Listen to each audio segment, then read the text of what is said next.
we are doing fine. So we are in end of the semester. So we need to motivate the students to attend the end semester examination in proper way. So instead of asking the questions, I just motivated my students to do the empathy in programming part. So they are preparing for that activity. Shall we go and meet our students? Yes. Hi guys. Hi guys. How it's going well? Just a normal problem. Okay. How was your coding? Hey, nowadays it's too messy now. I cannot handle my coding effectively. I don't know what can I do. Hey, your experience in programming, why you say like this one? Hey, you all guys are already know I'm working in C program. In C program there is so much of lot of issues like no data encapsulation. All my data are stored in globally, and all the any function can access that code. Any functions can access that code in any that way. So it may cause so many bugs. I cannot handle the code regularly and properly. My friend also have the same issue. Not only in data encapsulation and also part to track changes. For example, if I change one part of the code, and also it may cause impact in another part of the code also. If I modify that one code, and the modify section is also come to the another part of the code, because this code function, because both are commonly in only one function. So it may cause so many errors in the future also. Not only that, they also said to me low reusability, which means in POP function designed for only one program, we can't make it's too tough to implement to the other programs. I also faced a problem of no reusability. Not only no reusability, the main problem is the real world model. If I want to add the entities and behaviors of real world modeling in my program, it's too tough because we are working in POP. We already know that. In procedural oriented programming, we have only contains the global variables and functions. In functions and global variables cannot contain this real world entities and behaviors. It may cause so many errors for this program. So it cannot handle the code very much effectively. I want to switch over this POP to any other good solution for it. If you have any good solution for that? Yeah, I have one. I have some suggestions for you to solve your all problems. You already hear of OOPS function.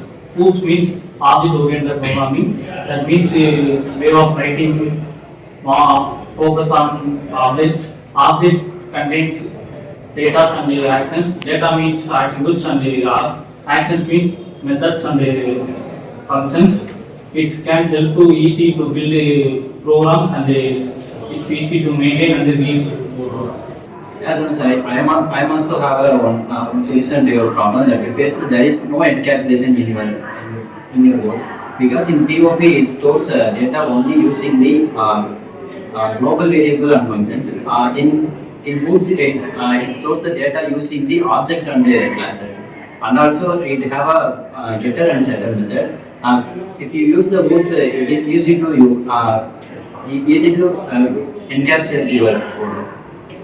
Hey, I have another solution for you from now. You told that hard to track in POP, but in POP it's hard to track your errors and bugs. But in OOPS concept it's easy to clear all bugs and with the help of classes and objects. If you create one classes that can any error and bugs that not affect in the other classes. Yeah, Dhanush, I'm also have another solution for your problem that you faced. There is difficulty to implement the code for the real world model because in POP there is no way to reuse the code, and also we can't use the real object in the POP. But in the OOPS concept, we can use the real object and it follow the code. It has some features that is the encapsulation, inheritance, polymorphism, and abstraction. Using these four methods, you can easily implement the real world. Hey, Dhanush, you already said the phrase reusability code, low reusability code. In inheritance, in OOPS concept, inheritance is solve the problem reusability. If you can create a class that class contains functions and objects, you just call the functions and the objects that can use in another. It is used to reusability your code. And OOPS we have core features like inheritance, polymorphism, abstraction, and encapsulation. I hope it is useful for your solving all problems. It's thanks for everyone. Because now only I know that your groups concept. In groups concept, if you contain you say already class and objects. In POP, we already know guys. It contains only global information. This class and objects very useful for me because I want there are so many customers in C program they want only real world modeling and they want to add the real world entities to the problem. So I think it's very helpful for me. And also Hoops features also more helpful for me. Like the terms there are so many more polymorphism, inheritance. This concept is new for me. Now only I start to learn and I convert my and switch to my POP to Hoops also. Thanks for your attention. So thank you for your healthy conversation here. So I am very happy. All the students are knowing about what's the difference between the procedure oriented, why we are shift over from POP to OOPS concept. Okay. So out of the discussion, we are going to conclude that the most important two features in OOPS concept is data hiding and reusability. So that's why most of the people shift over from procedure oriented to object oriented programming. Thank you guys. Thank you.